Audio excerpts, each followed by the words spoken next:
Linear time's passing, I don't know about the other stuff.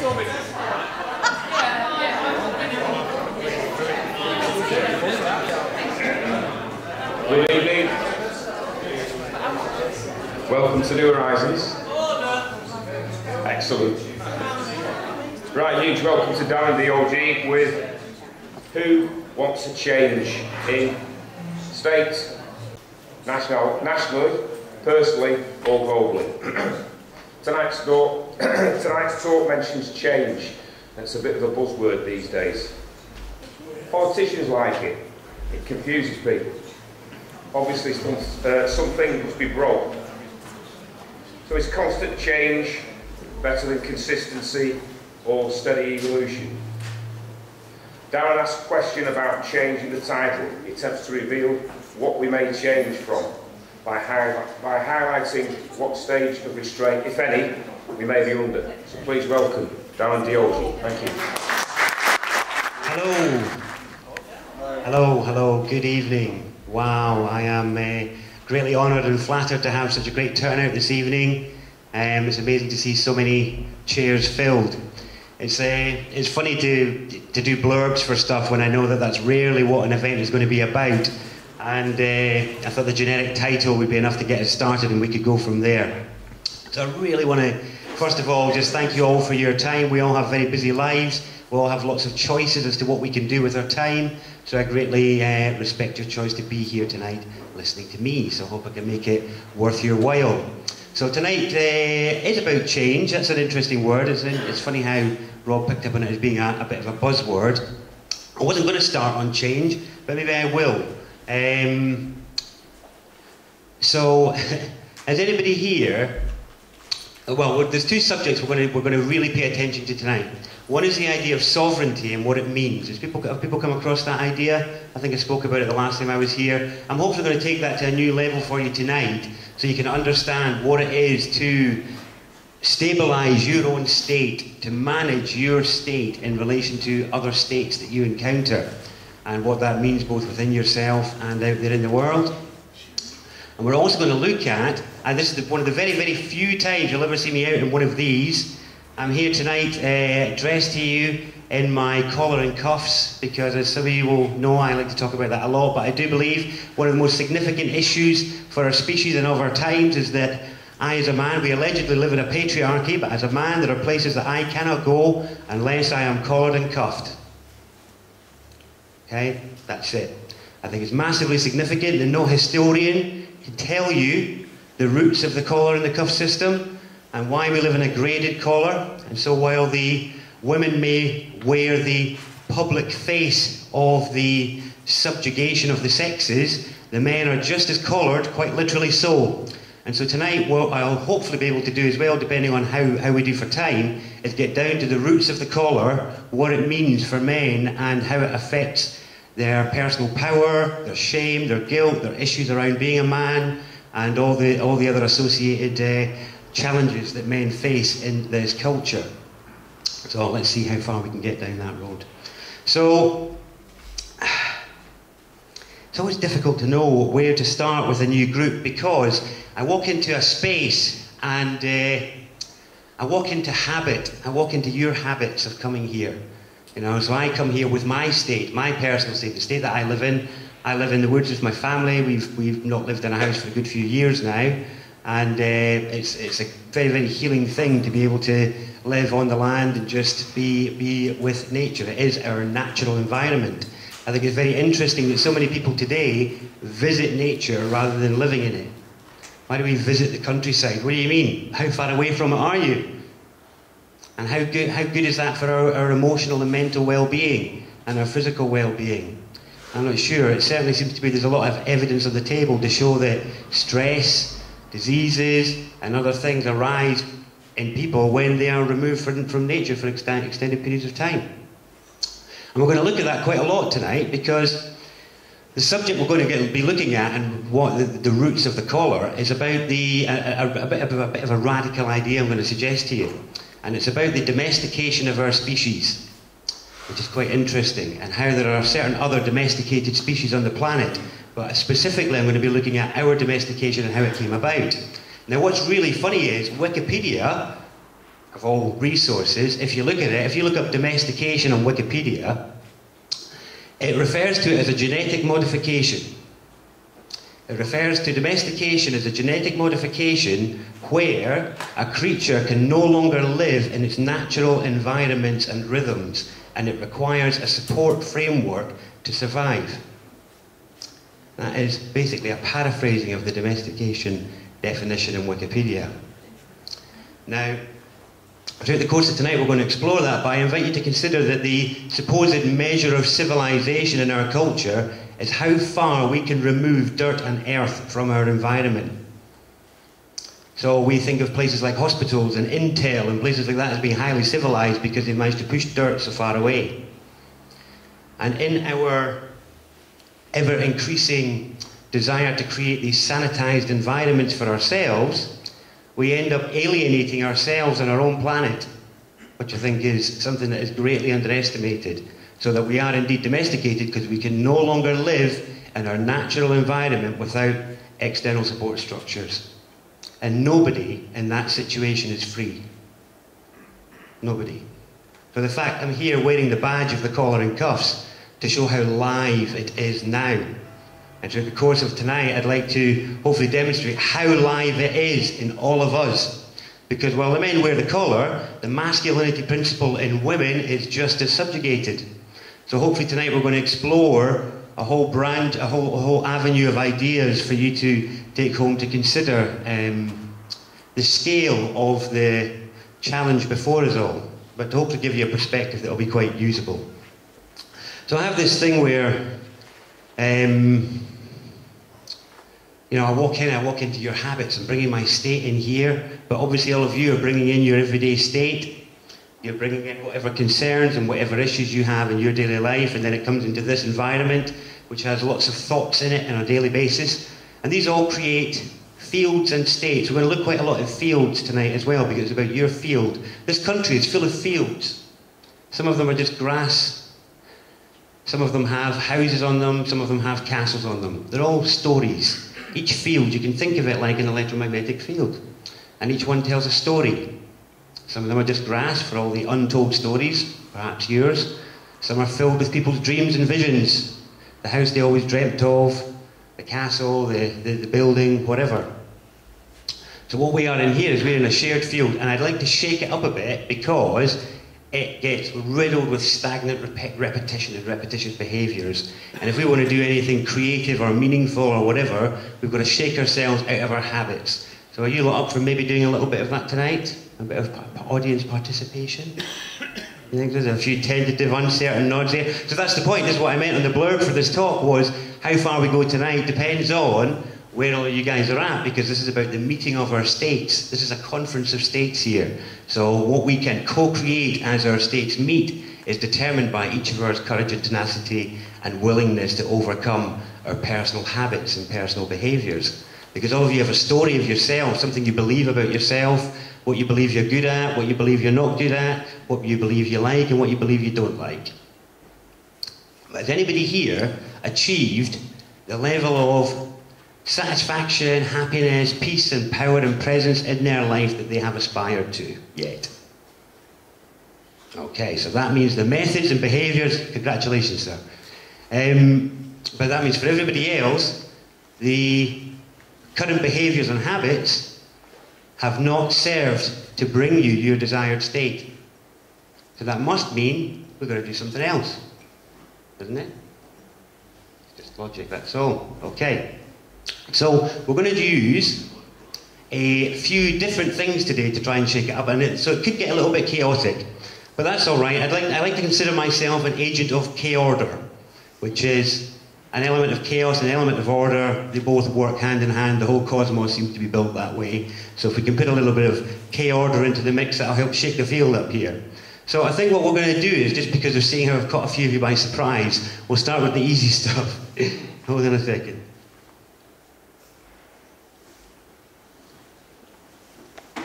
Okay. What I'd like you all to do is turn to the person next to you and introduce yourself. Hello, George.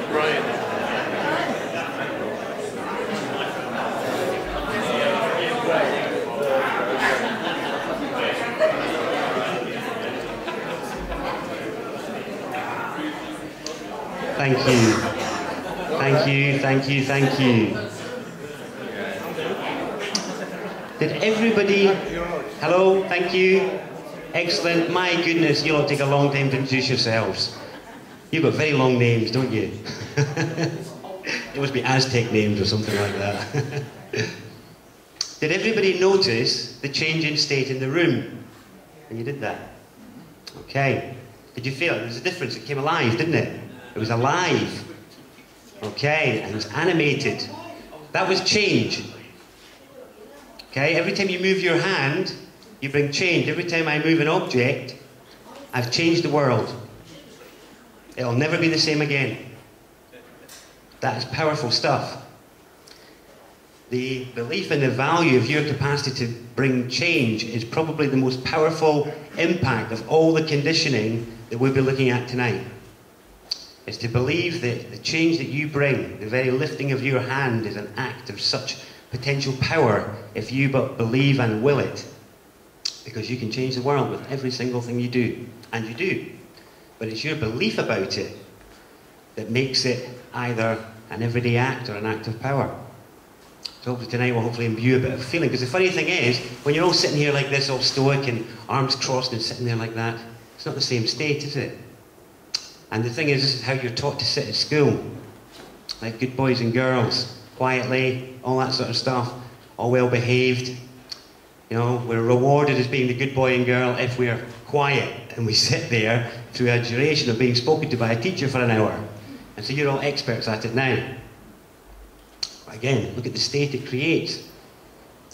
So what we're going to do now is we're then going to take it to another sector. We're going to try and create a bit of a resonant field. Are people aware of resonance? You get, from all the speakers you guys have got here, you must know loads about sound.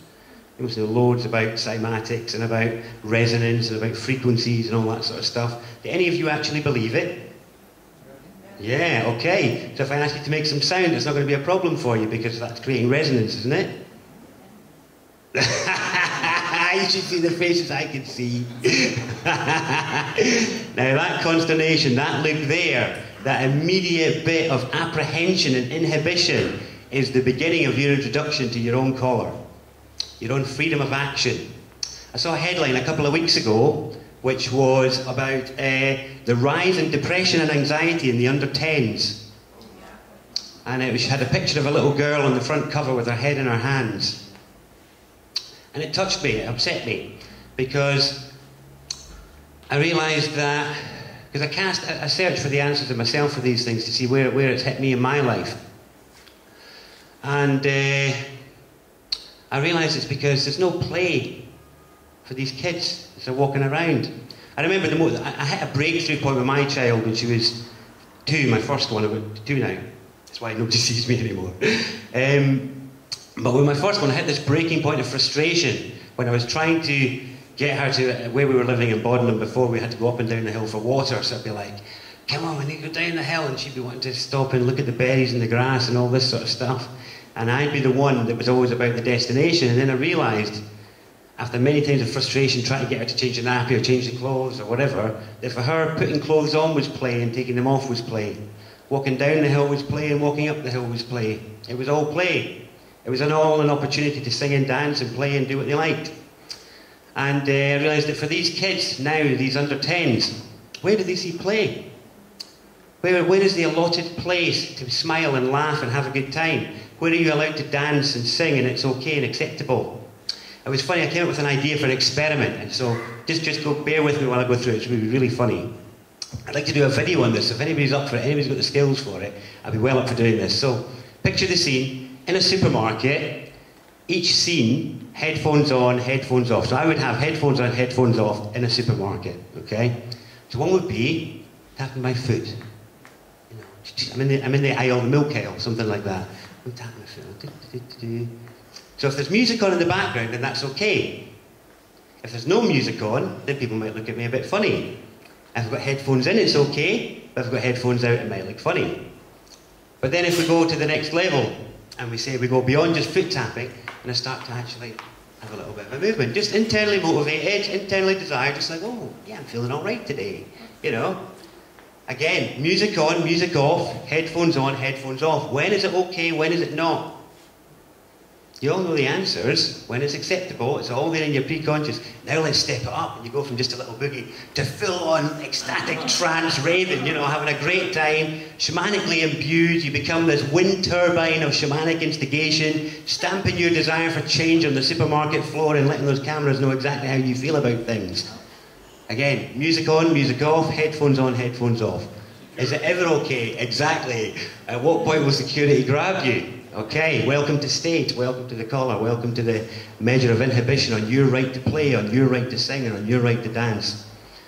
You know, and then we wonder why kids are sitting there crying and on drugs, anxious, because their parents are sitting there in consternation, with their faces furrowed in fear and concern about what's happening in the world, that even the children can see that the smiles are fake. That's your internal state. And I'm going to be betting tonight that often the face of consternation is mulling over a state and issues which are not directly in your life and world. They're a story about somebody else's life and world, and you make it yours. So you accept the invitation into that state by identifying yourself with it. Did you get that? Okay, so you identify. So every time we see things around us, like newspaper headlines and things like that, it's an invitation. Those of you into your contract law and all that sort of stuff, this is taking it to the next level to realise at every juncture, at every piece of description or every piece of media you see, you are invited to be a member of a state. Are you British? Are you? If you are, you're a member of that state. Because that's what you believe. We've got to watch where we trip ourselves up with our own beliefs. So in sovereignty principle, as a Brit, you've got an external ruler, an external king or queen, rather than an internal one. And we'll look tonight at how the whole issue of the collar is to do with your internal ruler. I forgot we were going to play with changing the field in here a little bit. We wanted to change the field intensity. So we're going to start off as easy as you like with just an ah sound. Okay? So, wait a minute, it's all right. There we go, points for enthusiasm and will there. So on 3, we're going to have a nice clear ah sound, nice and loud. Do you want me to do an example first, or do you just want to go for it? Go for it. Oh, yes, come on, it's nice to see the life. Right, so on 3, we're going to give a good ah. 1, 2, 3, ah! Okay, and again, ah! And again, ah! Okay, now we're going to do ha! Ha! Ha!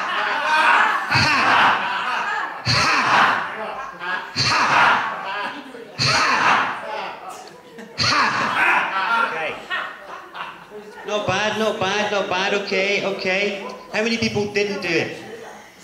Honestly, it's all right, it's not, there's no shame here. There's no shame, there's no guilt, because it's about the issues we all face. Who couldn't do it? Who didn't want to do it? All right, who did it? How many people are lying? But did everybody do it? That wasn't a loud enough ha. Come on, give us a ha. Ha! That's better. And an ah. Ah! Okay, now let's go for an E. E! Now we're going to extend the E. We're going to make it like a sound, like E.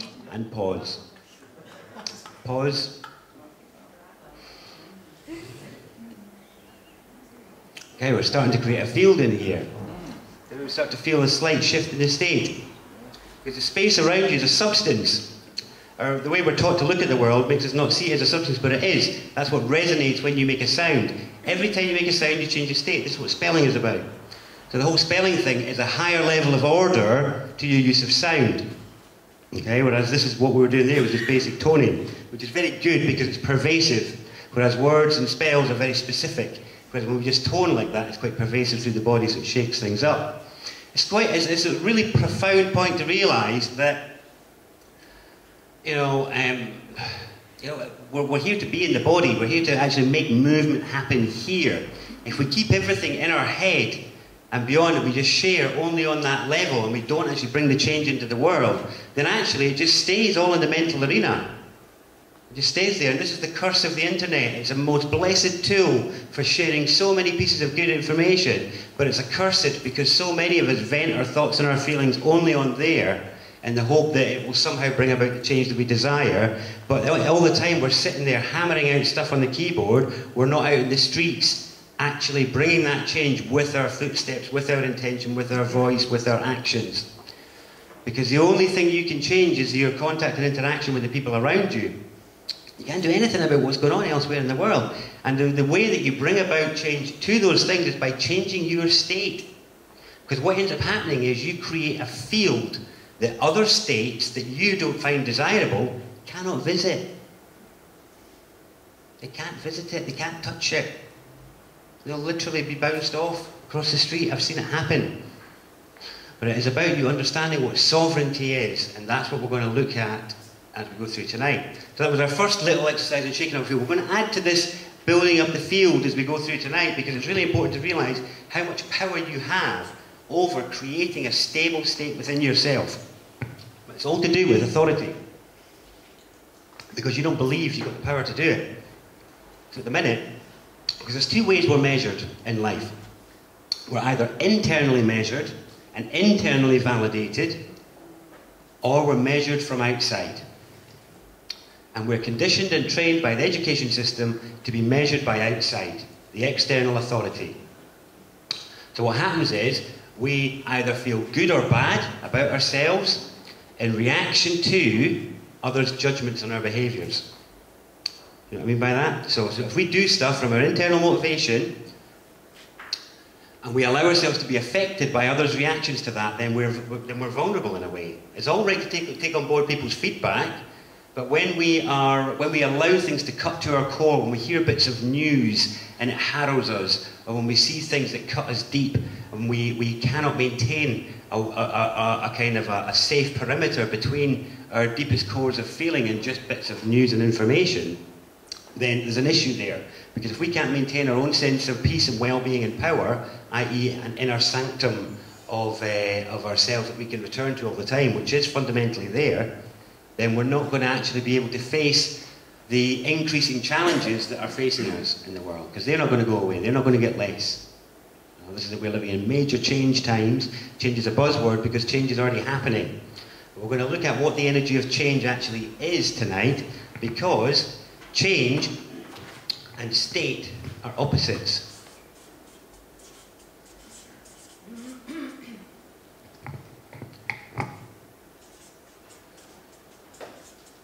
Okay? These are actually opposite spells of each other. Change and state. So what you have, even scientifically, is if something is in a state, then it is fixed, it is static, it's in a state. Change is the opposite of that. They're the male and the female of each other. They're opposing principles that naturally resist each other when they come into contact with each other. So, state resists change. It's just a fact. It's not personal. It's not personal to anybody here. It's just a fact. So, similarly, the change energy resists states, but hey, that's just part of the process. The reality is, the universe we live in is dynamically moving between both. It's changing state, changing state, changing state. It's a dynamic process. So this is why I would be willing to guarantee that all of you have had traditional securities and traditional things that you believed were secure about the world or about your environment. You've had those rocks probably pulled out from under you over the last few years. I think most of us are having to learn to live with a sense of insecurity and not knowing. And that's because we've got to learn how to handle the returning energy of change. Because when the state controls change, it's not state anymore. It's not change anymore. It's just repeating state. Now here's the interesting thing, because this is to do with the collaring of the men. Because state is female and change is male. I don't mean that in terms of man and woman. All humans have equal amounts of masculine and feminine energy in them. Equal amounts. Does everybody here know that all mammal fetuses are female first? Yeah? All mammal fetuses are female first. So what that means is, neither sex has anything missing. Neither sex has any additional material. It's the same things that are actually just built in different ways as a result of hormones. So we all have both change and state energy within us. So state is your existing habit world and all the things you rely on. Change is the current and the whisper that's arising within and without, based on all the stuff you've been learning in your life. So these are opposites of each other. Now, it gets a bit convoluted here, because what we're going to be looking at tonight is an extremely clever system of domestication and control of an extremely intelligent species that has most people duped, really, even still now, the level it operates on. So, if we just go through a little bit about this change in this state energy, because this is related, everybody, to the currency system and the money system. So this is actually also the energy of charge, which we'll get to in a bit, and this is the energy of form. Okay? So these are two things used by the military: charge, form. Charge, form. Now, this is a higher level principle than this one we were just looking at, but I needed to mention it because this is what the currency system is about. It's about the managing of current, and it's about the currents of change. Okay, that's why when you go and you spend money, there's a bait and switch spell that happens every single time you spend money. And you go and you buy 15 quid's worth of shopping, and you hand over 20 quid, and they give you the fiver back and say, what? Here's your change. And you think they're talking about the fiver. They're not. They're talking about the bag of shopping. Okay, that bag of shopping represents stuff that is in your world that wasn't there 5 minutes ago. That is the change. Okay? The change is what you do with your money. Money is a unit of change. But people treat it like a security. So they feel insecure when they don't have it, and they feel secure when they've got it. But what they don't realise is, when they're holding on to it, they're hoarding all the change. All that charge is sitting there, doing nothing, and everybody on the ground is screaming, change! Where is the energy of that? This is the masculine polarity that is collared to maintain state. So when you want to do things that are acceptable and supportive of state, then you will be supported. When you want to do things that will change state, then you will be abandoned by state. You will be abandoned, and people won't give you their change energy. So money is a unit of currency. Just to talk a little bit, because money is an issue I think that most people I know need to heal their relationship with.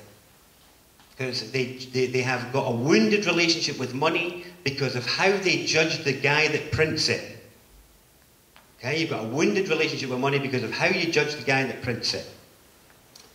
Money itself, most of the people that I know that can bring real change in the world are too afraid to attract the most flexible unit of achieving that, i.e. money, because of their wounded relationship with it. Now the thing is, people have demonised money, but I just want to very quickly go through, if that's all right, quite a profound point about money and change. I've got a little video on YouTube about it, some of you might have seen it, so pardon me if I'm repeating myself. But people think that you can replace money with just bits of tokens, or you can replace it with, you know, just barter or your labour or something like that. They're not replacements for each other. They are different, well they are, but you can't have one without the other, because there are 4 natural forms of currency. Does everybody want to, are you alright doing this? Is this okay? Is it, yeah? Okay. So we'll come back to this. I'll just very quickly do this. So at the top of it, you have the currency system.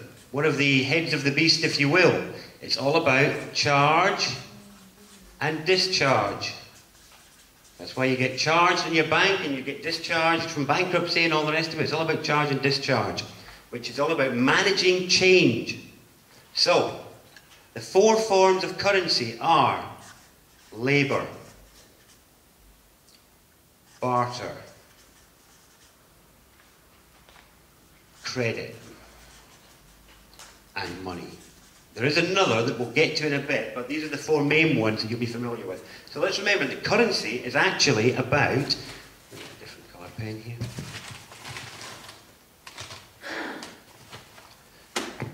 Currency is about change. Okay. Charge into manifestation, into form, to bring about change to it. We'll get to that in a bit. So, labour is what you can do. You are limited by what you can do. Okay, so if you can't, if you don't know any major wood joints, you're not going to be able to build a house. You need somebody else to do that for you. You might be able to muddle through or whatever, but your labour, you will always have. Nobody can take that away from you. So this is your primary unit of change, is your labour. I moved the phone earlier, I'll move it again now. Unless you physically restrain me, you can't stop me from bringing about change with my labour. That's what is exploited by culture in general, is your labour. They take it and they stick you in a room so that you will use your change energy to do somebody else's work and dream, which is usually about maintaining state. So, labour is number 1. It's limited to what you can do though. Barter, so let me just write that on there actually. What you can do. Barter is based on what you've got. Okay? You can't barter for something you don't have. You can't barter with something you don't have. Okay? Credit is a concept that the banks have stolen from us, and credit is something that naturally exists between all humans. And we all know it, and we all use it, and we all feel it, but we've just forgotten how to use it properly. So for most of you, there will be somebody somewhere in the country that you know either through family or through things you've done in the past together. You could phone them up at some point and say, look, I'm coming over next Friday, any chance I could stay, any chance, we could share food, for example. Now, because of what you've done with them in the past, or what you might not even need, like me, sometimes I can go and stay at somebody's house I've never met, because they've credited me for what I've done in the past. So credit is actually what you've done. Whereas the banks make us think that it's something you get a lump sum up front and then you pay back over time. That's rubbish. It's actually based on what you've already done. And we all know when we've got credit from somebody. We all know when somebody's done a lot for us and we might need to put something back into that relationship or that interaction. But credit is what you've done. Okay. But what if you want to trade with somebody who isn't interested in what you can do, doesn't care about what you've got, and doesn't give a monkey's about who you are and what you've done? What do you do then? That is what money is for. It's how you trade with somebody who isn't interested in you as an individual or what you've got. Which for most of us is most things that we want in our lives, the things we want to bring about. So the thing there is then, we've just wounded our relationship with the most freely reusable unit of change. It's not exchange. Exchange is like exit. It kills the spell of change. Forget exchange is. Change. Okay, what change are you going to bring me? Not exchange. We want to change things. So look at the thing as change and see it that way. Because the world is a really magical place.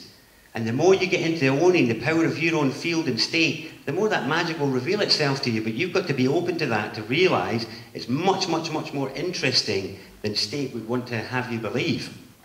So money is for everything else. Not blooming MasterCard, that's for sure. Okay, for everything else. Now there is another form of change that happens, and that is grace. Or just providence. Magic happens where things appear. If you surrender to your life and your path, then more and more interesting symbols of abundance present themselves to you. And I have been discovering that without needing much of this, abundance is actually all over the place. But you've got to get yourself aligned with it by changing your state so that it can attract it. And I don't mean basic law of attraction stuff, I mean applied practice to your physical manifestation here to change your state, be that through dance, be that through song, be that through meditation, be that through some other form of activism, but to do something with your body, to do something with your voice, to actually bring about change in some way in your life, that will change your state, that will attract more abundance and more joy and pleasure and immersion to you.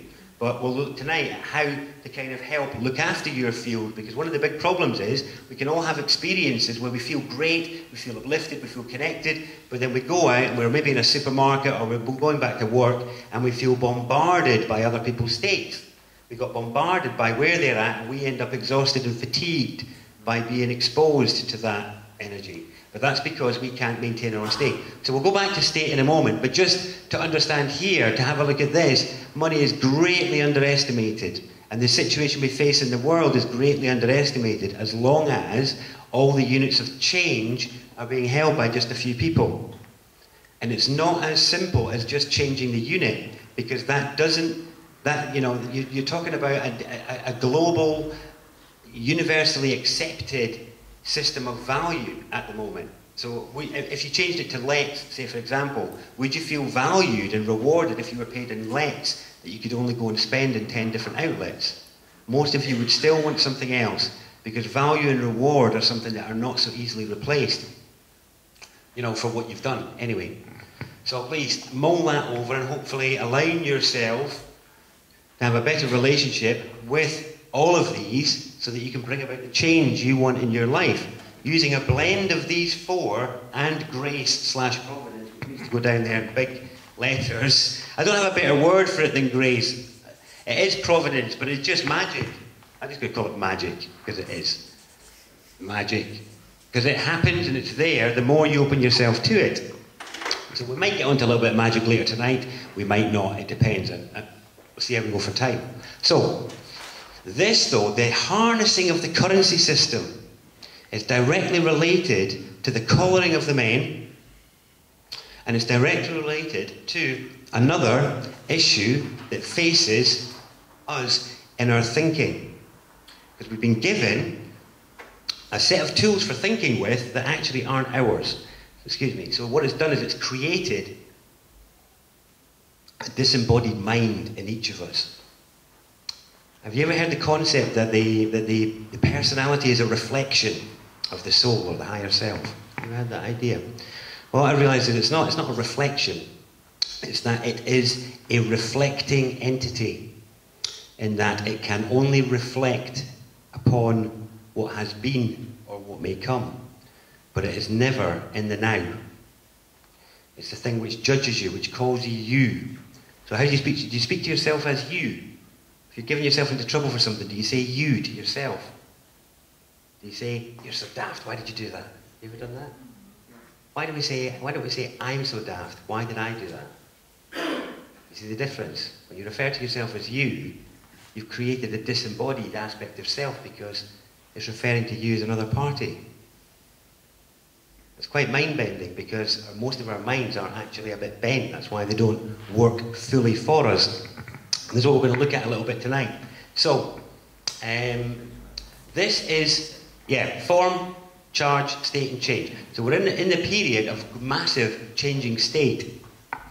But one of the things affecting your ability to own your change in your sovereign state is your ability to protect your borders, i.e. the border of your personal state when it interfaces with other states, which is every other human being you encounter or any environment you find yourself in. And this boils down to the shape of your mind. Okay, so I want to ask you, what were you taught? What were the basic shapes you were taught at school? Square, circle, triangle. Square, circle, triangle. Okay, thank you. Right. Was anybody not taught that? I was. Okay. So this is what you get in state education. And only one of those shapes is a basic shape. Which one is it? Circle.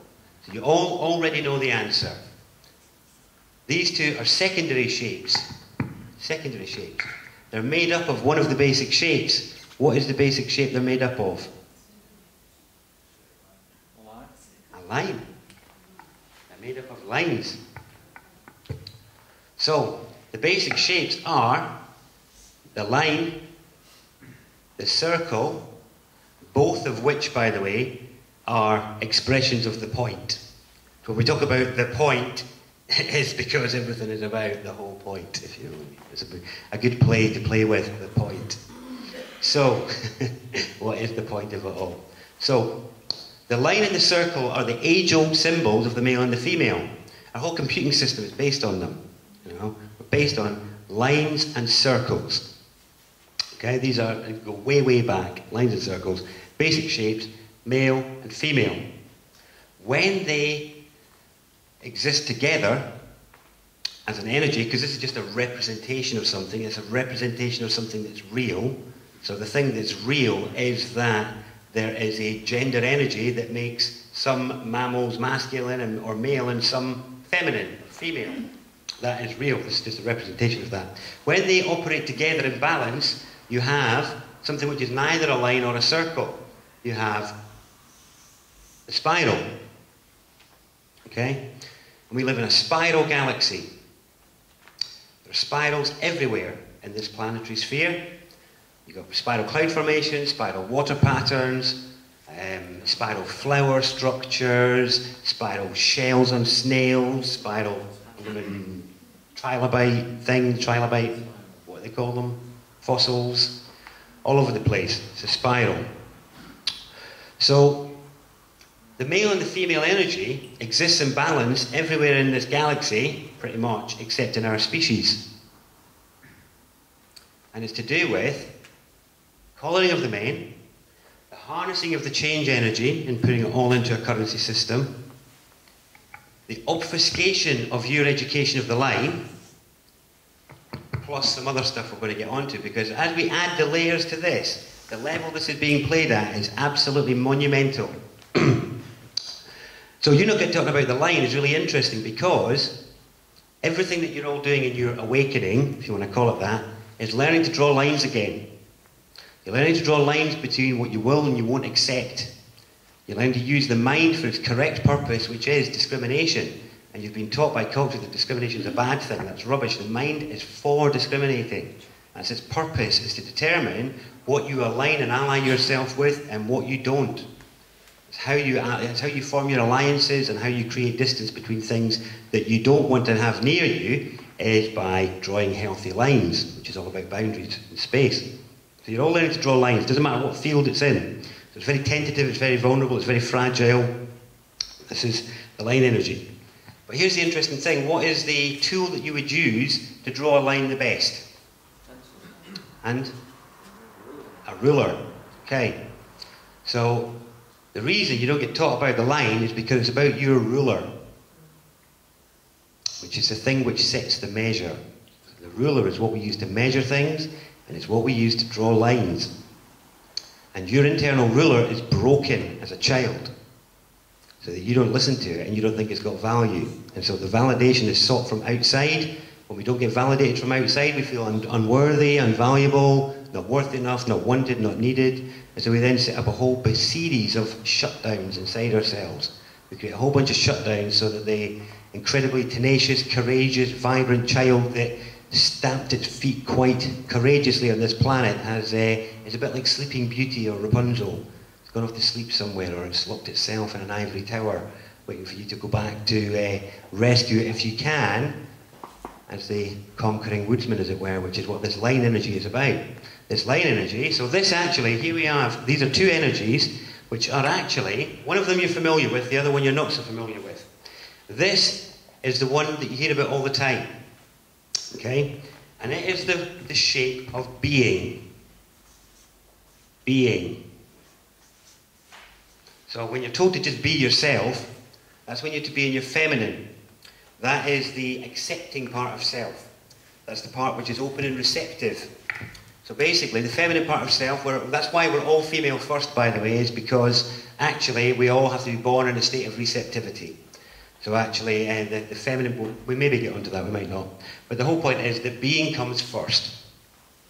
Okay, and that is that we arrive and on the planet and we don't know what's going on, and we just have to accept the penetrations of the world, as it were.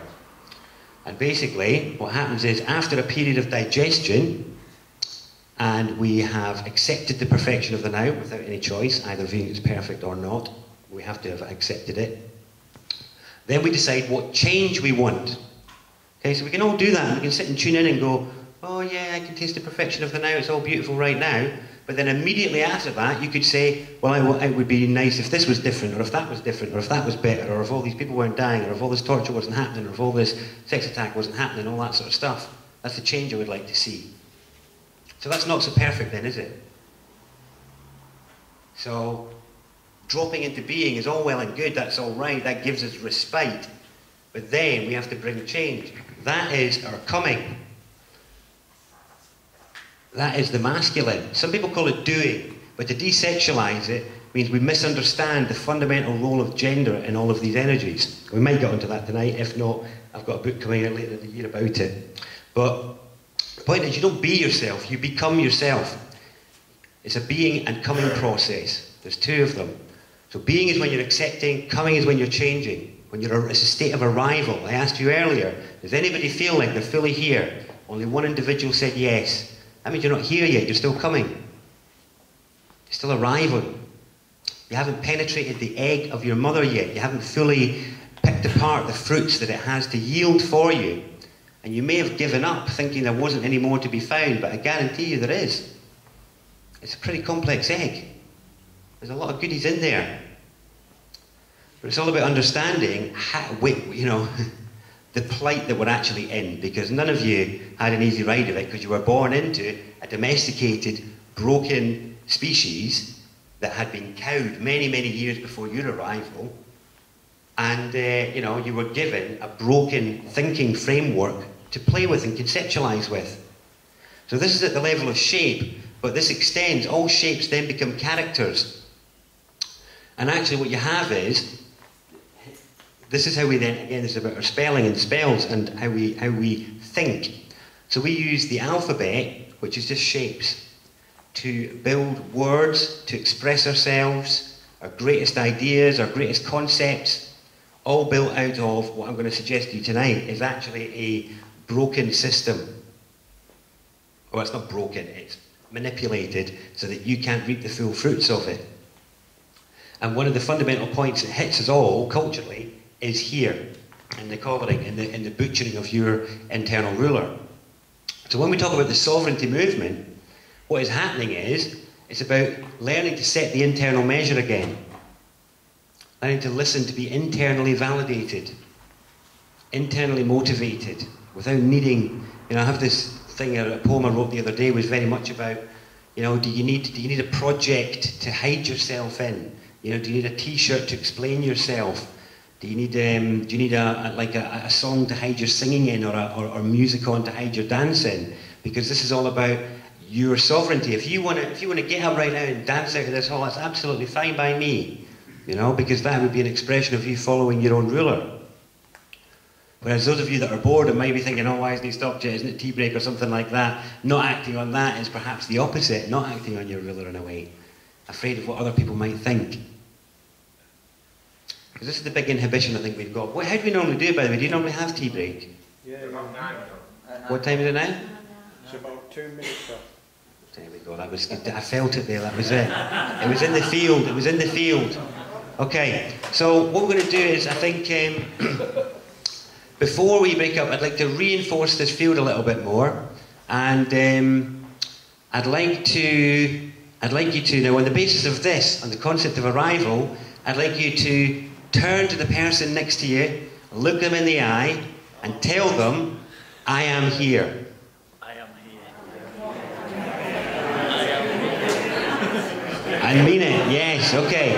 Are you here? Feels like you're here again. So shall we stop for tea now that you're all here? Now that everybody's arrived, let's have tea and then let's have the second half.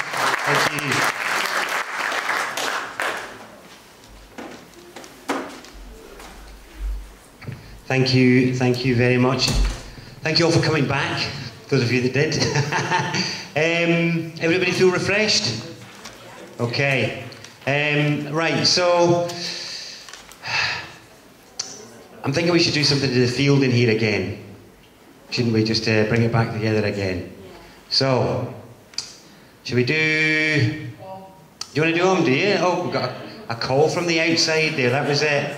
A voice, I'm hearing voices, brilliant, okay. It's been declared, let's have some arms in. So should we do a few, is everybody alright with that? Okay, so 3 breaths and then we'll just go.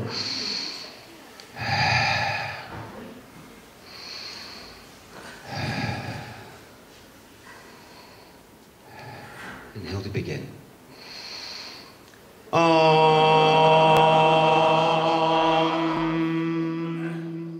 And pause. I felt so good, I could have got you all doing that a bit more. Did you feel that? Was that alright? There's a lot of life in the room there. Or was it only me that felt that? Everybody feel a bit of life there? Hey, okay. Now I'm going to make you all sit back down again. How boring. Oh, it's like shaking off the 3 o'clock slump. Except it's almost 10 o'clock. You're all doing really well. It's all these bright lights as well. They really affect it. So, really easy way to change internal state, really, isn't it? All we did was stamp our feet a little bit. There was no gravity there, was there? It didn't make it important, wasn't making it special, wasn't making it different. You know, that's the thing. We create these boundaries in our lives. We say, well, I can't do anything spiritual until 7 o'clock on a Tuesday evening. You know, and, you know, I can't divulge my true beliefs to the people I work with. That's for Saturday at 2 o'clock.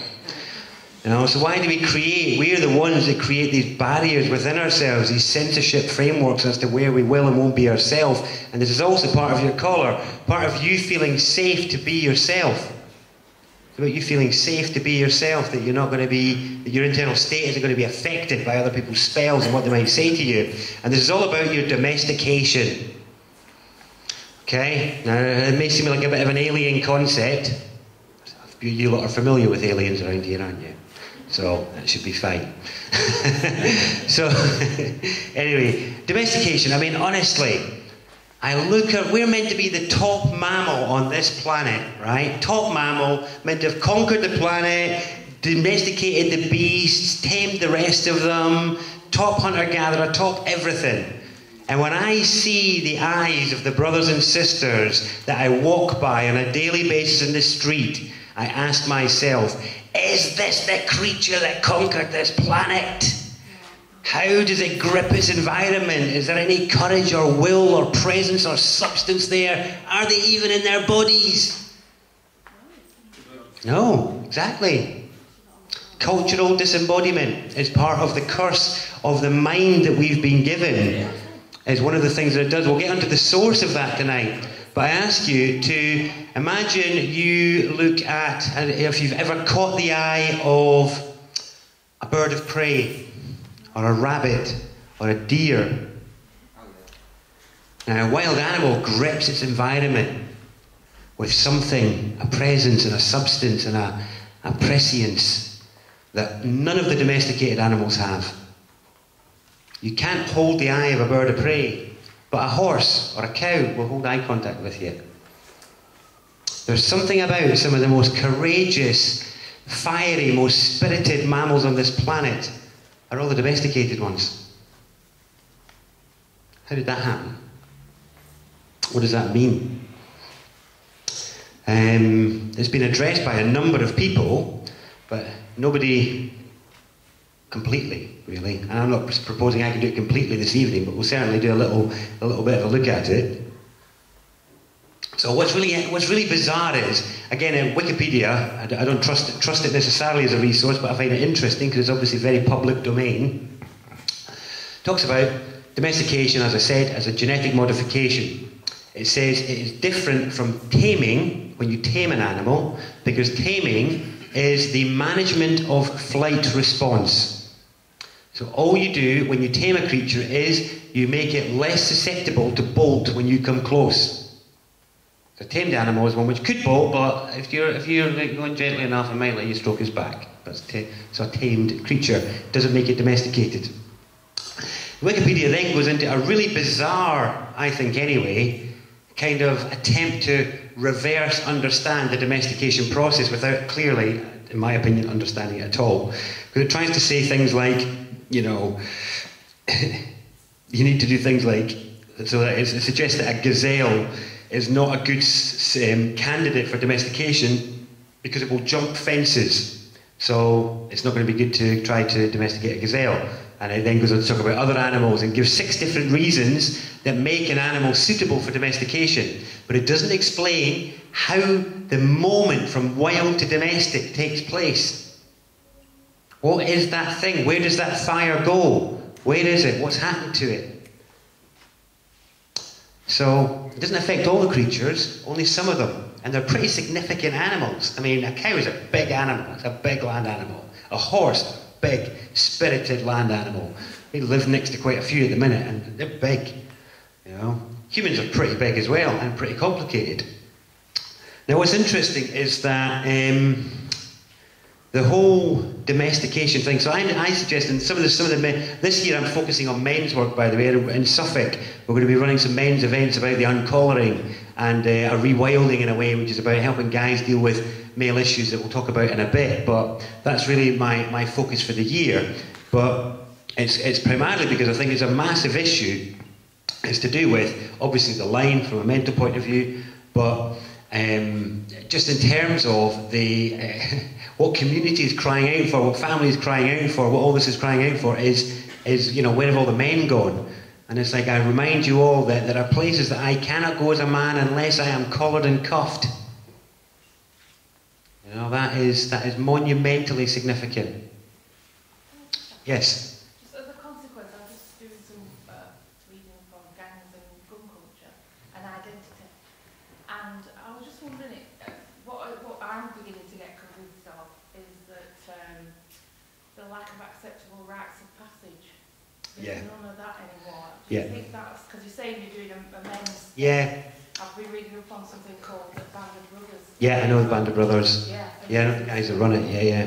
Did you? Yeah, well, I know them, yeah, down in Brighton, yeah. Cracking. Yeah. I think there should be a sorority system. Yeah, no, there should be, absolutely. Yeah. Absolutely. Gender-based support is something that's greatly lacking because of making it a social taboo. You know, the very fact of social taboo is one of the big issues here, yes. Where can you not go without being collared and cuffed? There's certain clubs and places and hotels that won't let me in unless I'm wearing a shirt and I'm collared and cuffed. I was refused to go anywhere that won't let me dress in dark clothes. Quite right.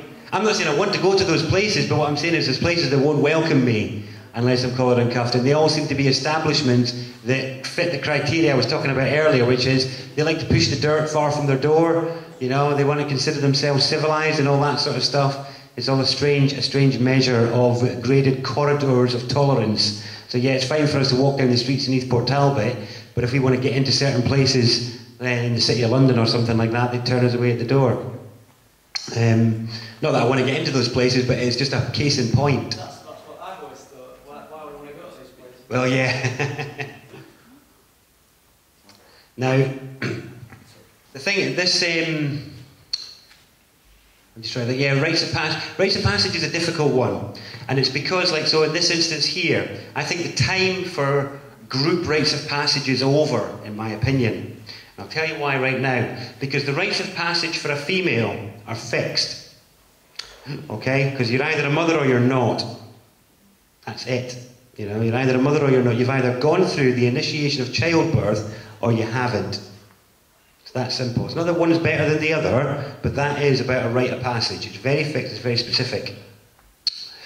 Men's rites of passage are different because this is about this. It's getting a bit into the subject of gender. I didn't really want to do it too much tonight, but it is obviously relevant. Gender is a massive cultural crisis that we're in, as far as I'm concerned, to do with the balance of these energies within us.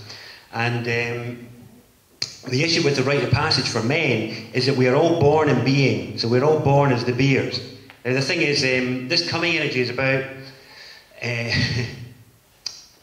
So let's take it to the level of conception, okay? So conception is a mental concept that actually uses gender-based terminology. It uses sexual terminology. We talk about conception, to share a concept with somebody, to plant the seed of a new idea. And to the energy of gender and sex and sexuality at the physical base level is the lowest correspondence of the higher energies of transmission and reception, of penetration and conception, of the transfer of ideas and how it happens well. By making sexuality taboo and making the men and the women unable to relate healthily to each other and unable to accept their sexual fires and cultivate a healthy expression of them, by keeping that all in disarray, it means that you can never master the higher correspondences of gender because you can't master the lower ones. So what happens is our ability to communicate is directly impaired because we can't share our concepts well enough, which is the same way that we're impacted in our sexual relationships as well and in our personal relationships. These are massive issues to do with understanding the archetypes of male and female within. So I have to mention them very briefly just to address this issue of rite of passage. So the thing is, the male gender is the one which points out, okay? So it's the same material, and the women it points in and the men it points out. When we're talking about communication, the male role flips all the time. Whoever is making the point is in the male role that is seeking to penetrate others with the idea.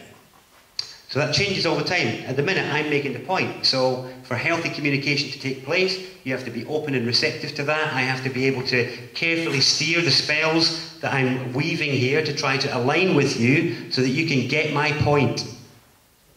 So that you can get the point. If I do it well, then you will have a healthy conception of the idea that I've transferred. If I don't do it well, or you're not a good listener, then we can have an abortion. We can have a deformed concept, a deformed idea. If I don't wait to see if you're interested, then I can mentally rape you by just bombarding you with my ideas without giving a monkey's as to whether you're interested or not.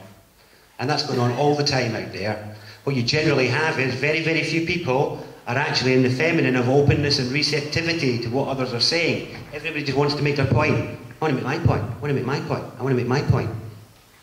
It's part of an imbalance in this line-making capacity that we've got, is that we're all sitting there trying to make our points. So, what happens in gender is relative. That's why that flips all the time, because we have both in us.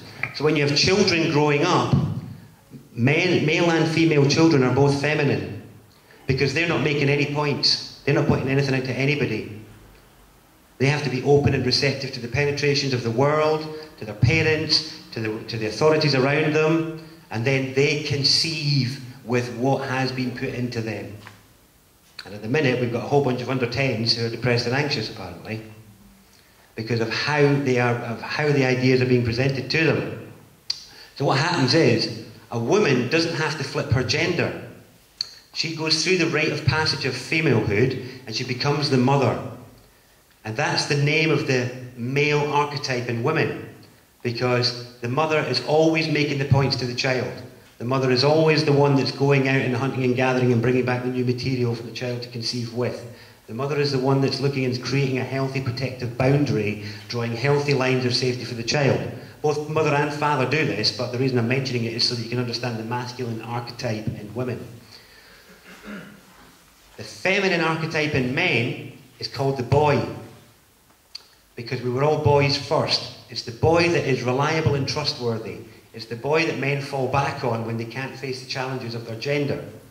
And so they will engage in the habits of the boy because it's trustworthy and reliable. Now what happens in relationships is that if the man is not in his gender, then the woman cannot help it, she will mother him. It is not behavioural, it is not chakric, it is none of that, it is pure gender energy. And it is to do with the ebb and flow and how these things happen between the sexes. So what ends up happening, the thing about that is, I mean, most people here will have had an experience of that, I'd be willing to guarantee. And it's very, very important to realise that that's not necessarily a bad thing, because the man will be in his boy at times.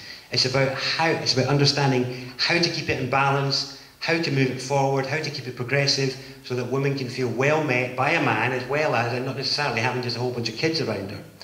And this is one of the issues that men then have to face, is that they have this hyper strong maternal archetype that keeps all men feeling like naughty boys a lot of the time, or being ashamed for their desires, ashamed for their interests, and guilty for having the urges that they do, when really they don't actually have a choice about it, because it's about the pressing urge of change that's coming into the planet is bursting through the men. You know, it's absolutely bursting to arrive here, and we have made no healthy place for it. The coming of man is not welcome around here. Now what happens is men have to flip their gender. Women don't flip their gender. Women go through the natural passage of childbirth to become mother, but a man has to choose the time that he will come. A man must choose his rite of passage. Suggestive? Yeah, absolutely. Yeah. Suggestive of as much as you wanted to be suggestive of. But a man absolutely must choose, because he is in his being digesting, taking, accepting, digesting, processing, taking in. This is the masculine in the women as well. You're taking in, you're digesting, you're accepting from the world, you're conceiving with all the information that's been put into you. But then when are you going to come? When are you going to make that change? When are you going to implement it? That's the ongoing change of arrival, basically. So when the boy becomes a man. So I think the issue of cultural rites of passage fit in a time gone by, but I think the time for them is past now. I think it is about individual initiation, individual courage and individual action. Creating spaces for people to make an informed individual choice. I'm all up for supporting that, but I'm not up for group rites of passage anymore in that respect. Because I don't think you can do it arbitrarily like that.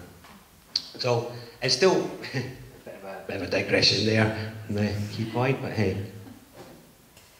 I did make an interesting point though, where just to help show how, because obviously we talked there about the physical manifestation aspect of gender as well, is that this is where, so the female is actually born with all of her eggs. So that's why she's born with state, she's born with being in her, whereas a man makes new sperm every day.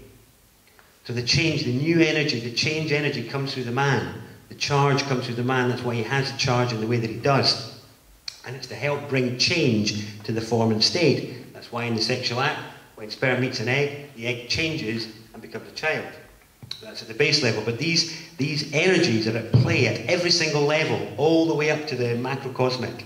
You know, we are all open to the penetrations of the cosmos. And if we can but be open and receptive enough, then great seeds can grow within us. You know. So, getting back to the roots of our domestication, there's a number of people that have spoken about the same point in time. Somewhere between 6,500 and 8,000 years ago, something happened. I mean, there was a number of periods in time, which you lot will probably all be very familiar with because of the speakers you've had here over the years. But there was a number of key points in time when massive change took place.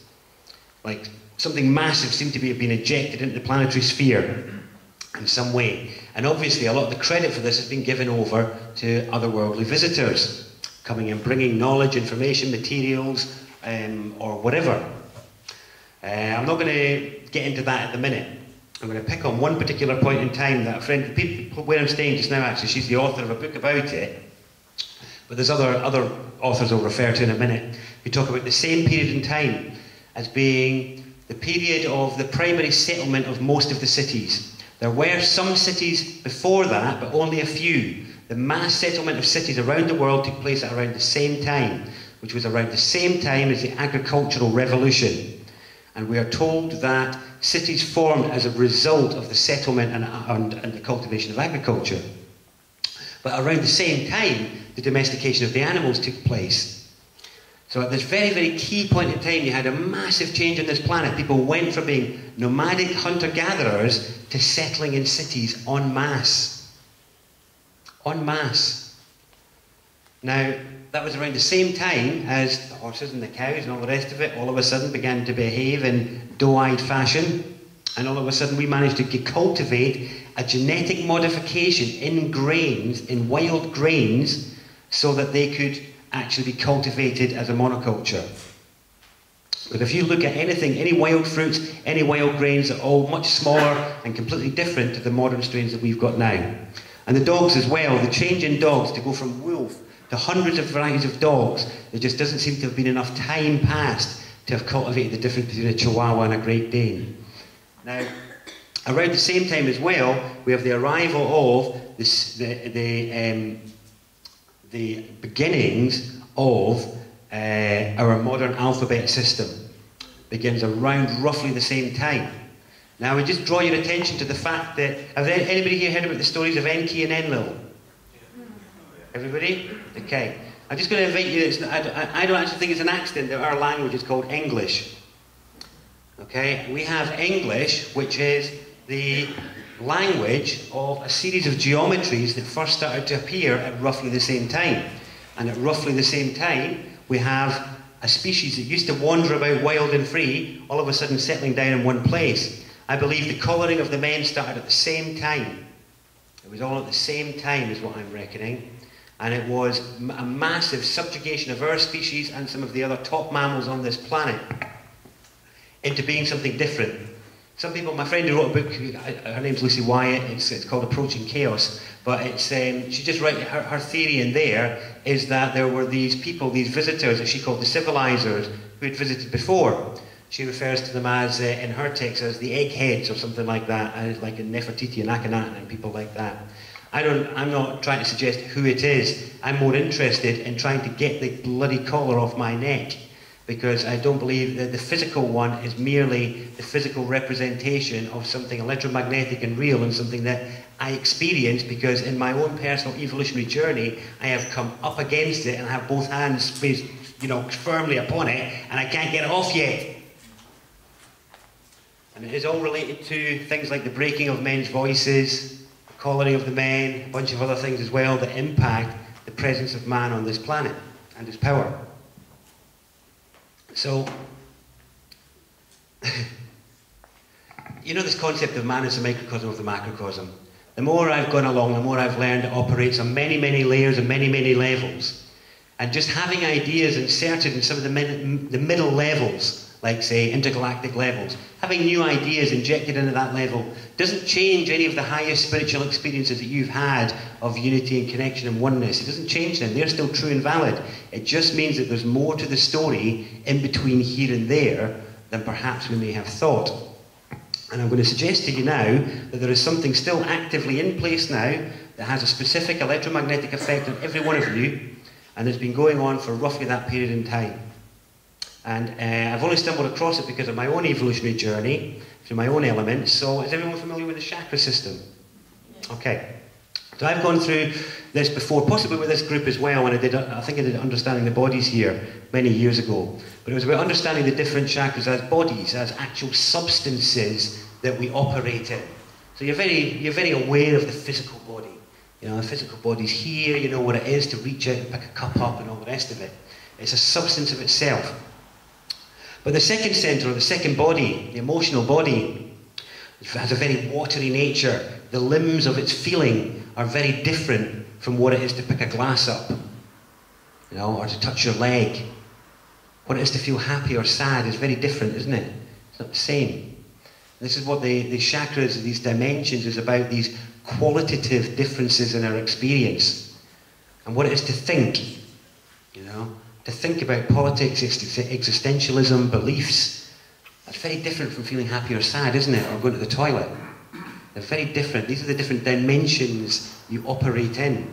You are alive and animated in each of these. These are dimensions that coexist in this time and space now.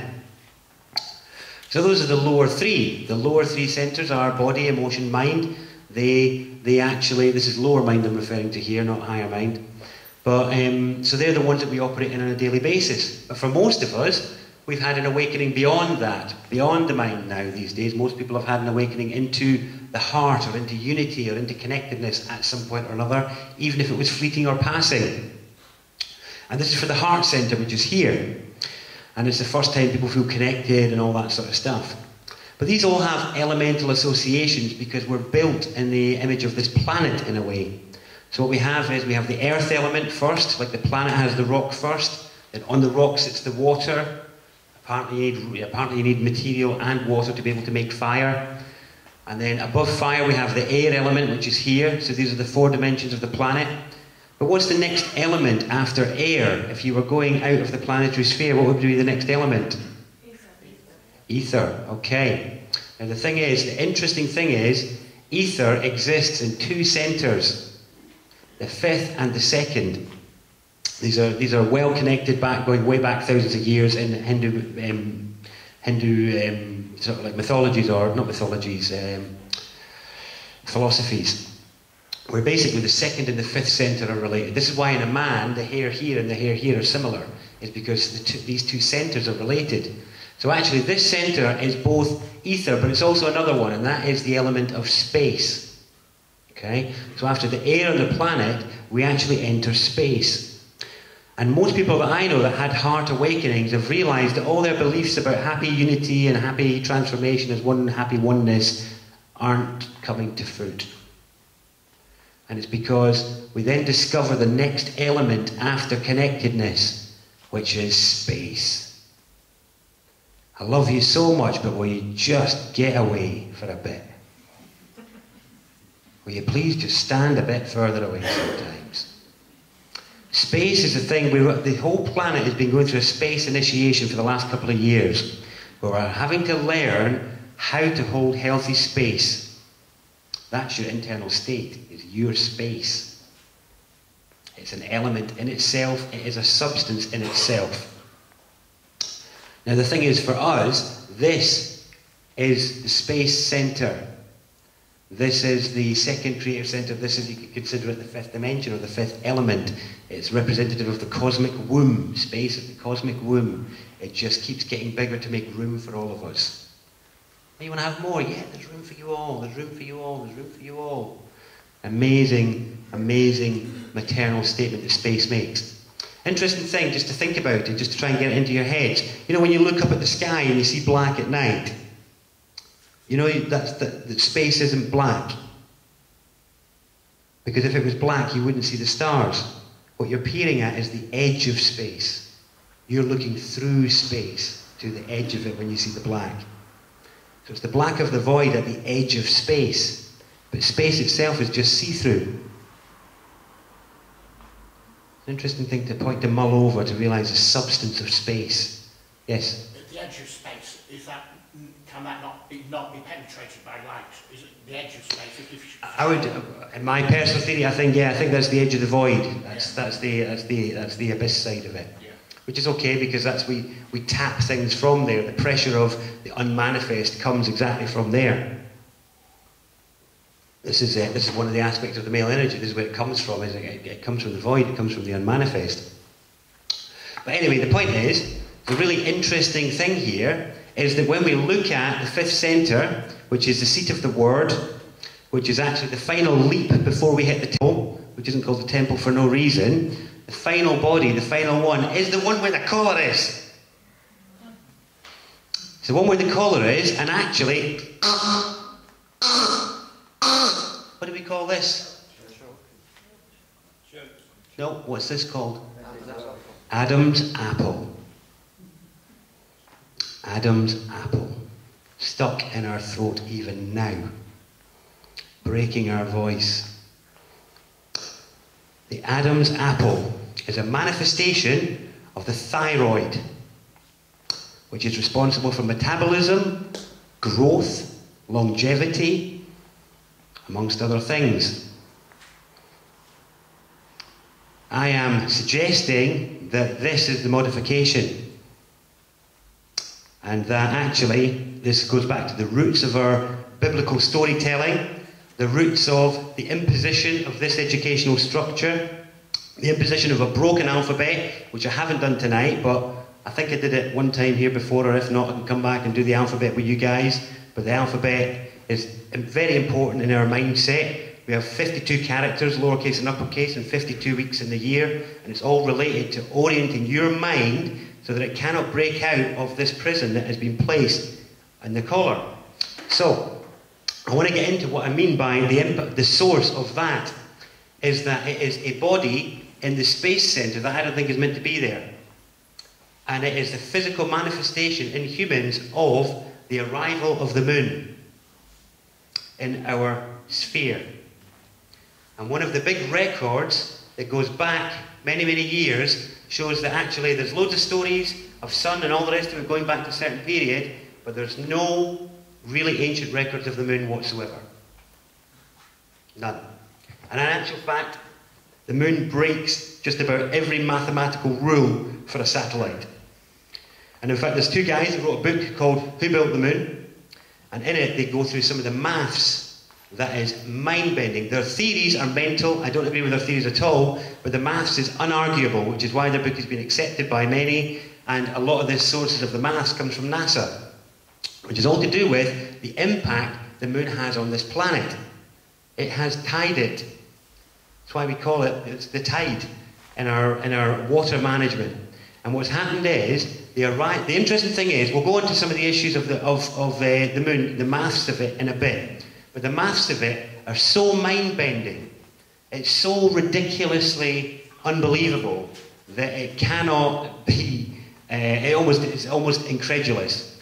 But even NASA accepts that there is no known way for the moon to have arrived here. The currently accepted theories are actually to do with it used to having been part of the Earth, which is basically it broke off is one of the theories because some of the rocks on the moon date, allegedly, to the same time as the formation of the Earth. But our moon is the largest satellite in the solar system. Totally disproportionate. Most of you will know this because you'll have been told at school that this great benevolent thing is the reason why life was able to form on this planet, and oh how placid it is here, how wild it would be without the protective shield of our moon, is what we're told. When I am actually suggesting that perhaps that is not entirely the case. I am saying that I do recognise there has been a benevolent influence somewhat from it, but we'll have a look at some of the details of it. So bizarrely, some of the details about the moon are, have you ever heard the theory about, or the report apparently from Apollo 13 that it rang like a bell when the fuel thing hit into it? Okay, so it rang like a bell. The early satellites that were launched at the moon couldn't land on it, and they all missed because of a number of gravitational anomalies on the moon. Do you all know about those? So this is actually, the idea of those is what gave rise to the movie 2001 AD. Because you know the big obelisk at the beginning of it?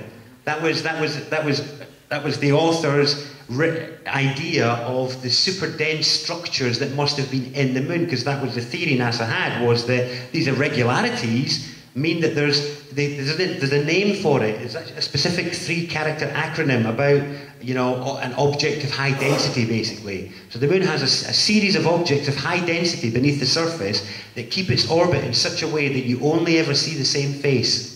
It has no spin of its own. There's no other object in the solar system like it.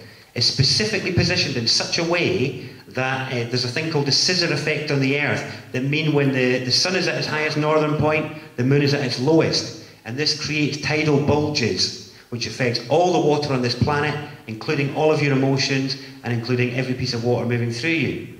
People think if you didn't have the moon, you wouldn't have a tide. That's not true. There are solar tides that make the waters move. They're just not as strong as the lunar ones, which are absolutely electromagnetically potent beyond all belief. Now, some of the other maths about the moon are just ridiculous, to do with the fact that its circumference is something like 27%. I can't remember what it is. I've actually got the book here on my phone. I was trying at the break there to get the maths up, because the maths is fascinating. But it's something along the lines of the moon's circumference is 27,000 miles or something like that, and that coincides exactly with its orbit around the Earth. It's 27 days. But then to do with some ellipse, it becomes 29. You know, that's how we get the 29-day lunar month. There's a whole bunch of other things. I mean, honestly, I could go on and on if I could remember the blooming maths. But the guy Alan Butler has it on his website. He's the British scientist who put forward some of the ideas. If you ignore their theories of time-travelling humans and just look purely at the maths, there is something there that describes an order of genius it's just a staggering level of insight. And to me, that ties in exactly the same level of awareness that understands to play humans like this to achieve a particular effect on our minds. Now, I'm going to suggest to you now something a little bit mind-bending, but that idea is that the moon is the cause of your reflective mind. It has disembodied a part of your mind. Now, here's the interesting thing about the moon. It has no light of its own. It is only a reflection of solar light. All the spiritual texts you'll be reading about will talk about how you're a reflection of the soul. You know, you're something like this, you know, you're some lower representation. And this is to do with the changing of our focus of a particular symbol, and it's a symbol of feminine abundance. So, you know, you talk about this idea of the return of the divine feminine. Well, to me, here's the absolute ultimate representation of it, and that is that around the same time the moon arrived, basically, we transferred our symbol of the female from being the abundant, incredible, you know, ever-giving mother planet Earth to being a barren rock in the sky that has no light of its own and only is a reflection of the light of the male, i.e. the solar light. So we ended up with this barren symbol of femininity as opposed to an abundant one. So all the women then end up worshipping the moon, you know, as opposed to the Earth, which is the actual provider. The other impact that it's had is because of the relationship between the fifth and the second centres, it has sexualised us all to be over-sexualised in a way that we wouldn't have been otherwise. So that is why the moon has dictated women's menstrual cycles, so that I believe they're more frequent than they would be normally if your thyroid was operating as it should as top mammal on this planet. And I think that for those of you that have come across the theories of potentially us being enslaved in some way, collar, then one thing you want from your slaves is you want a good breeding stock, don't you? You want a good breeding program. Now, I don't normally talk about this side of things, i.e. the ones that feed on humanity, but to get to the roots of the collar, you have to talk about the ones that are doing it in some way. I don't even know if they're still with us. I've got no idea. I don't even care. It's not relevant. I just want to make sure we get to the stage that we call over the moon.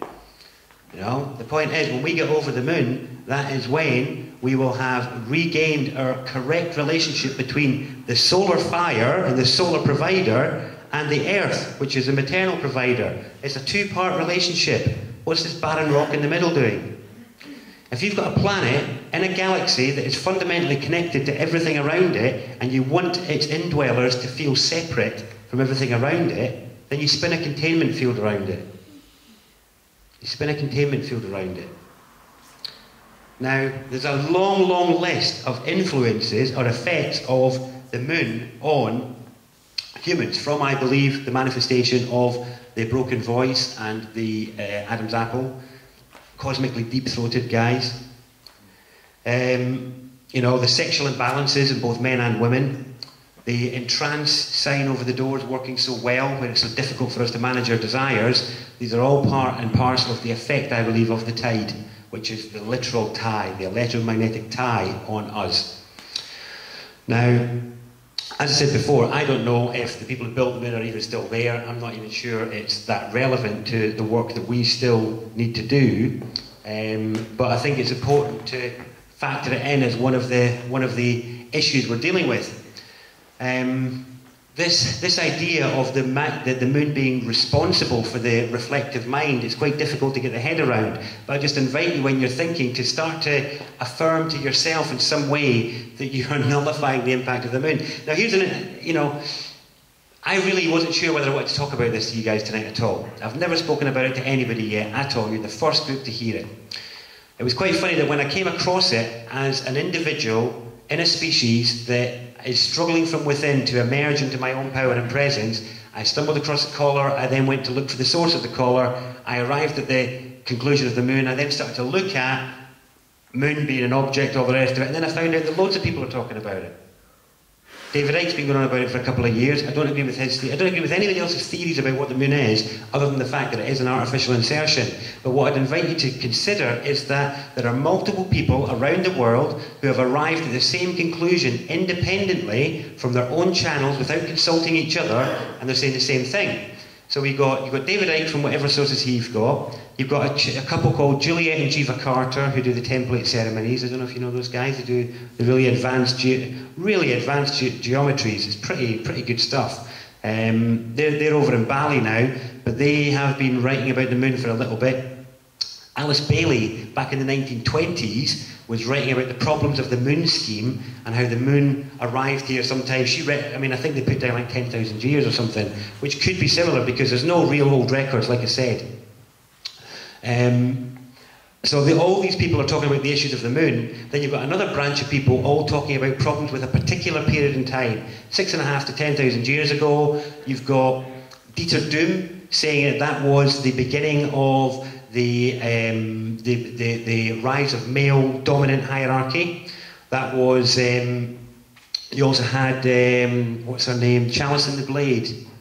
whoever wrote about it, right, anyway, somebody Eisler, Rianne Eisler I think her name is, Chalice and the Blade. Marshall Rosenberg with his nonviolent communication, he was talking about that being the beginning of the violence culture. So there's quite a number of them all coming at this from different positions, not consulting with each other at all, saying that similar things all happened at roughly the same time. So if you look at the list, from the domestication of the animals, the arrival of monoculture agriculture, the settlement of the cities en masse, I'm suggesting the injection of the collar system, the adoption of a broken basic shape system, so we're not in the natural shape rhythm anymore, we're in artificial shapes. These are natural shapes, you'll find them everywhere in nature. You can correlate lines, circles and spirals all over the place. The mind can be present in the now with these shapes. It can only be reflective with these. So, you know, the level that's being played at is just an incredible change in such a short period of time. And when you add to that the idea, anyway, that was actually the beginning of the male domination hierarchy. It hasn't been going on for longer, like a lot of people would suggest. I think it was Rianne Eisler is suggesting in her work that the reason people are suggesting a sort of male domination had been going on for longer is because they're looking at the evidence through culturally coloured eyes. So because we live in a culture that seems, you know, male dominant, when we look at evidence in the past, we assume it's always been that way, when actually it doesn't seem to have been that way at all. And I'm suggesting that it's come from this arrival of this mad moon object. And I don't really know where you go from there. By the time you've said that, yes. Some shamans also say that the moon, the time for the moon as well. I wouldn't mind speaking to you about that afterwards, because I'm trying to tally up all the resources that I can find. There's a Kurdish song and lullaby that they sing to their kids saying, "Oh moon, where is your home?" And it's apparently thousands of years old. The oldest records of the moon go back to only about 6,000 odd years ago. There's a epitaph of two Chinese astronomers, and their epitaph is, "Here lie Ho and Hai, who were executed for they could not see the eclipse, though it occurred at midday."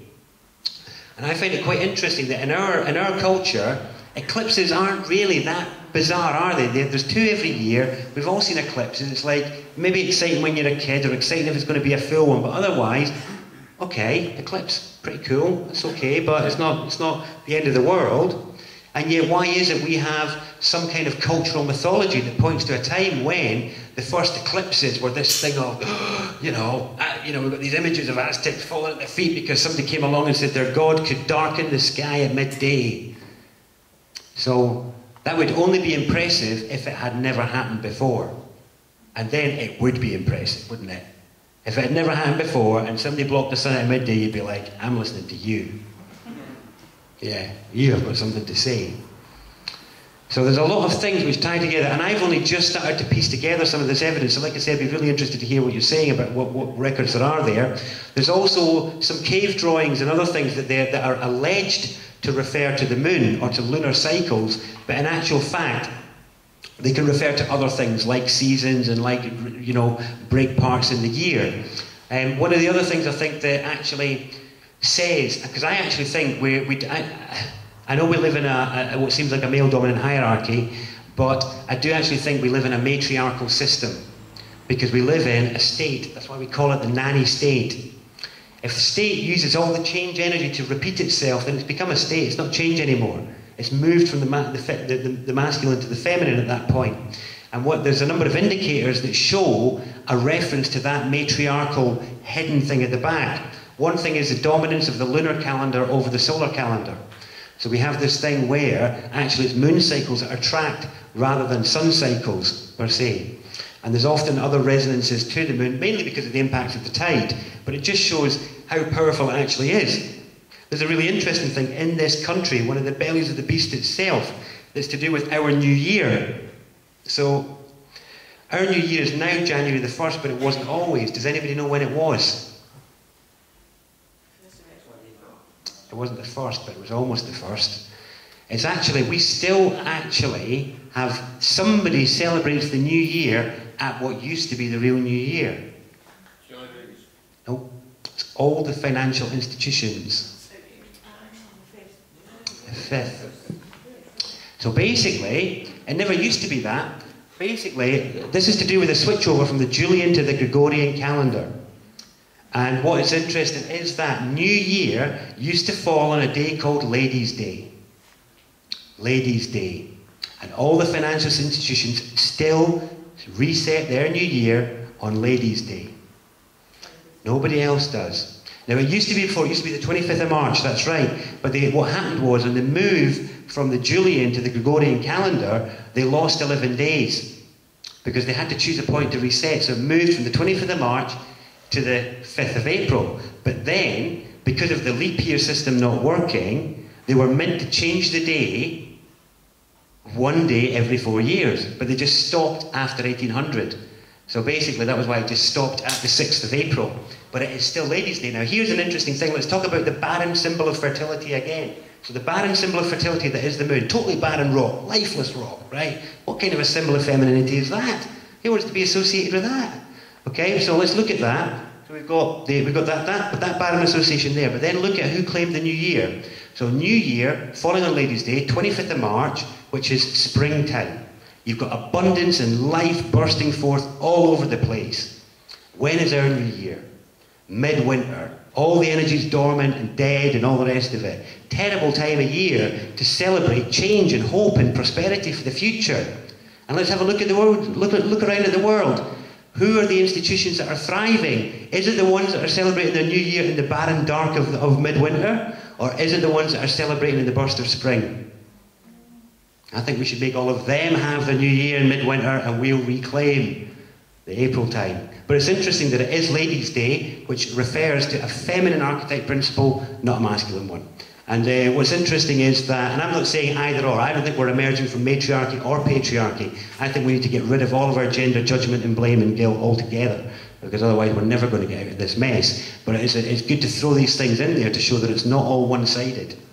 So the whole Ladies' Day thing is just another thing to add into the pot of consideration, really, more than anything else. So let me just check the time here. Right, so I realise that we are running out of time. I don't really know where I need to go with you after, I mean, what do you say after that, you know? The moon is the source of the caller. How we get rid of it and what we do about it, I really don't know, but I do know that some of the work I've been doing about embodiment, because one of the issues is it's about overcoming the curse of the mind. You've got somebody coming next week talking about Toltecs, aren't they? Tony Topping, you said, yeah. So the Toltec tradition is actually the one that I grew up with. That's my bread and butter. It's the thing I fall back on all the time. And one of the interesting things is that Don Juan in his early books used to refer to the beings that are feeding on humanity's awareness. And he would call them the feeders, or the flyers. And he only refers to them once or twice and never talks about them again. And another more modern Toltec, Don Miguel, will refer to the thing that he calls the parasite. And he refers to it as being the mind. But the funny thing is that it ties in directly with what Don Juan was saying, which was that the feeders or the flyers gave humanity its mind. And this is what I'm trying to suggest to you tonight, is that the level at which we are being preyed upon isn't one that I could have covered tonight as well as what we've already covered. That would be the subject of another day. But to do with your ebb and flow of energy within yourself, when you feel vital and when you feel drained, I do actually believe that some of that is actually being farmed and preyed upon. And that there are things that need to be done within us to maintain an internal state of integrity so that we have a strong enough field to handle what is coming. Because I don't think, there's a song by a band called Spongle that I love, that there's only a few words in it, and the lyrics are, there is no safety in numbers. And that's just it. Throughout it all, it just keeps coming back. There's no safety in numbers. There's no safety in numbers. It doesn't matter where you are, or how you're living, or any of that. What matters is your internal state. I've shared, there's different examples. It's such a difficult thing to give examples of, because it's about the magic of the now, the magic of your world, and the magic of your life, and seeing if you can claim that and own that. But I'm trying to weave it back to state now, because obviously I've jumped to the moon now. How do I get this back to state to wrap up in time? Point being, though, that all that stuff, all the stuff about the moon, all the rest of it, that's all fine and well and good. You can overcome that. It can be done. And all the connections that any of you have had to unity or oneness or connectedness is testament and evidence of that fact. But the embodiment of it, the making it happen, these are the final few steps that we've kind of got to take together, because we're all coming from this position of being a bit disembodied and seeking healthy embodiment. So many spiritual ideas have made us want to run away from body or run away from this planet because it's so crap here, or it's so hard here, it's so difficult here, we're so unwanted, we're so unneeded, whatever else has made us shut down. None of that's true. That's all a big lie. You're absolutely essential. You're fundamentally needed. If you weren't, you wouldn't be here. You're still in the game. You've got two souls. They're burning their feet into the ground right now. You're here, you're in the game, the heart's beating. The thing is, you know, there's everything to play for here if you can master your internal state. This is a totally magical world. You know, just because your neighbour gets burgled, it doesn't mean anything's going to happen to you. I think the first place I ever said that last time was actually here. It's like you're buying into that state every time you identify with things that happen. So say the lady at the end of the street gets burgled, so you buy a burglar alarm. That is not giving any value or power to your belief in yourself and why you're here and what you're working for and who you're working for. The more you can retract your belief in that state and its power, the more powerful you will become and the more powerful your state will become. But you must believe that. Power is something which is claimed, it isn't given. If you don't claim it, somebody else will. You have a co-creative power that is renewed every now. Right now. You're reinventing yourself every second. And if you bring forward the stories of a horrible world filled with terror and abuse and death, if that's the story you maintain and you express with your face, then you're making that in your now when it maybe didn't need to touch you. You maybe could have been a little pocket of magic and joy and abundance. You could be one of the healing cells rather than one of the cancer cells. But only when you can detach yourself healthily and own the power of your own presence. Just to wrap up, can everybody look around? Just look around. Does anybody look anything like you? Does anybody dress anything like you? So why do we think our path to power or the methods to power are anything like anybody else's? For you, your gateway to being a shamanic instigator, to being a wind turbine of complete change might be to wiggle your leg in a particular way. I don't know. But you've got to discover what it is for you. A lady asked me in the break about methods that I use for empowerment, but I'm like, but they're mine. They're the doorways that I use to find my power and authority and presence. If you take them and try and use them, then it's like putting on somebody else's clothes. You don't wear my clothes. You don't do your hair like me. Your path to power is yours. But it's not until you can set yourself free from all those inhibitions of movement and action that you will be able to find your route to power. So earlier on when I asked you all to either touch each other or to make sound or whatever, stamp your feet. If any of you felt any inhibition whatsoever rise up in your throat as to how loud you were going to be, or as to how loud you might stamp your feet, any tendril of tension in your leg that made it not want to move, welcome to your collar, there it is. Right there. Every moment that you're afraid to act as you are internally moved is your broken ruler. If you're in a situation and you feel that a sound wants to come out of you, and you're the one that doesn't, you're not going to let that happen, then you are the one that's stifling your change. You're withholding the power of your presence, your sound, your action and your movement from this planetary sphere, which begged to have you here. So much so it gave you a body. Use it. That would be my suggestion.